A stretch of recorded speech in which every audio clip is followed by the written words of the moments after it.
slope it out this way, and that'll help a lot with the insulating it, because yeah, as you can see, like I think there's the ceiling thickness right there, 8 inches of concrete.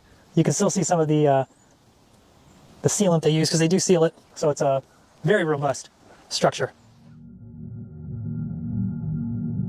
Okay, so as stated, why would you want one of these?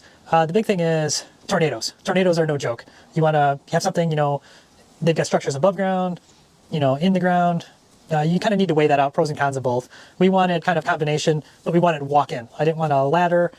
Just, having older relatives, I've seen what happens when you get older, and I want to future-proof the property for ourselves, I guess is the way to say it. And then, as you can see, it's right there. There's the front of the house. It's very close. But the big thing that a lot of people say is that when people get shelters, if it's raining, whatever, they're not going to go in there, because, it's like, oh, I got to leave my house. So we wanted it big enough. We're going to have a cot in there.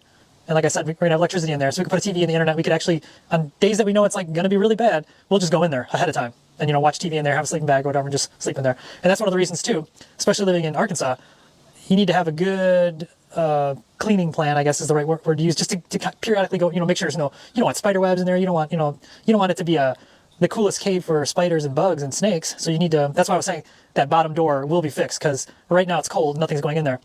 Summertime, everything's going to slither and crawl right into there. I'm going to put a weather strip, top, bottom, seal that door phenomenally, and still put sticky bug strips, because I just don't want them in there. So, but the other thing is fire protection. I mean, look what happened in California. I mean, you need granted our house is barn dominium, it's metal sided. It would have to be really bad for us to go in there. But like I said, we have oxygen air hoods and emergency stuff like that. It would be in there. We could run into there, and then, yeah, and, hope for the best. It's one of those, better to have it and not need it than need it and not have it. And then, like some people might be thinking like, oh, apocalypse, end of the world, nuclear war. Yeah, I could outfit this for fallout shelter, but it would need some work. I did not get it for that. It's not a bunker, not a bunker in that sense. It's not a man cave in that sense. It's a roomy structure that we can go into in storms and spend some time in and not feel claustrophobic.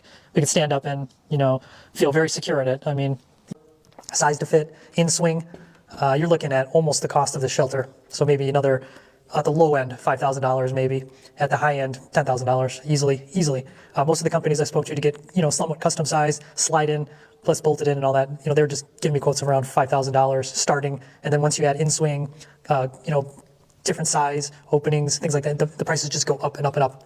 And I did mention this company also offers bigger sizes.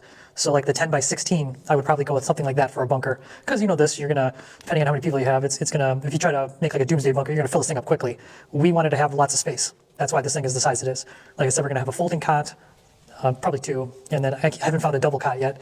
And then, just like I said, our portable toilet, little privacy curtain, and some food and water, and when I'm talking food and water, some snacks, some bottled water, just stuff to weather the storm, because most of the time it's just going to be, a night spent in there, and that's it. But we want it to be comfortable. So like I said, we're going to run electricity. My only plans, I'll walk through really quick right now, kind of just show you.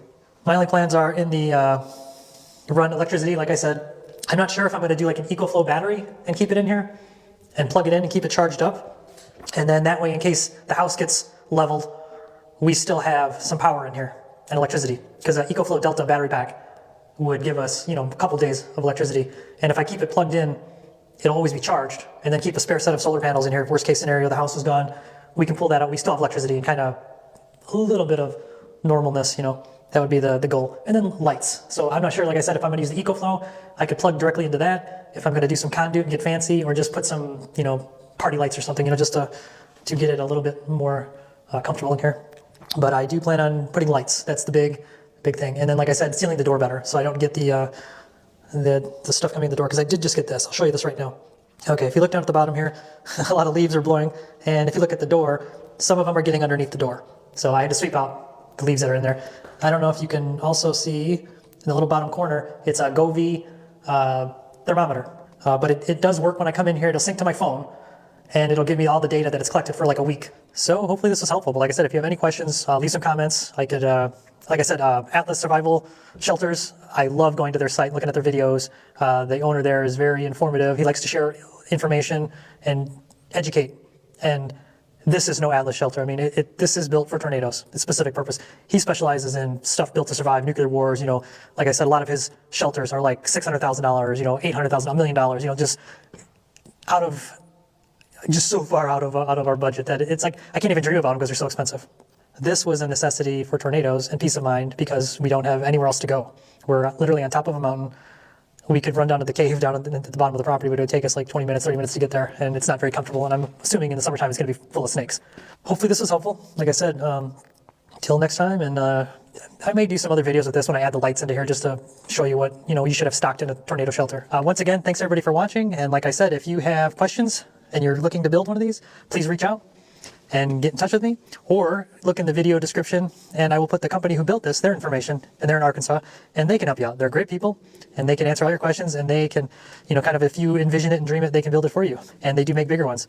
And if you have unlimited budget, you want to send some of it my way, you know, just kidding, but if you have unlimited budget or a much bigger budget, go check out Atlas Survival Systems. I mean, their shelters, their stuff is just phenomenal. I mean, it's you know, pretty cool stuff. Hopefully this is helpful, and thanks again for watching. Like I said, this is it goes a long way, and like and subscribe. I hate saying that, I really do, but thanks again for watching, and I love the comments. Please keep them up. Don't even subscribe, just comment. I enjoy the comments. It's the comments go more towards me than to the algorithm.